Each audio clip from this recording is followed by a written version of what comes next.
સમાજની આવતીકાલની બેઠકની પત્રિકા વાયરલ થઈ છે।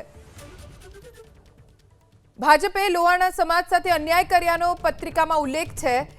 રાજકોટ મહાનગરપાલિકાની ચૂંટણીને લઈને ભાજપ સામે રઘુવંશી સમાજમાં ભારે નારાજગી છે। રઘુવંશી સમાજ સાથે ભાજપે અન્યાય કર્યાના ઉલ્લેખ સાથે એક પત્રિકા વાયરલ થઈ, જેમાં કાલે રઘુવંશી સમાજની એક બેઠક મળશે તે ઉલ્લેખ છે। રઘુવંશી સમાજનો આરોપ છે કે સ્થાનિક સ્વરાજ્યની ચૂંટણીમાં ભાજપે રઘુવંશી સમાજની 3 મહિલાને જ ટિકિટ આપી। રઘુવંશી સમાજના એક પણ પુરુષને ભાજપે ટિકિટ નથી આપી, જેથી કાલે રાત્રે 8:30 વાગે બેઠક યોજીને ભાજપ વિરુદ્ધ મતદાન અંગે ચર્ચા કરવામાં આવશે તેવો ઉલ્લેખ પત્રિકામાં છે।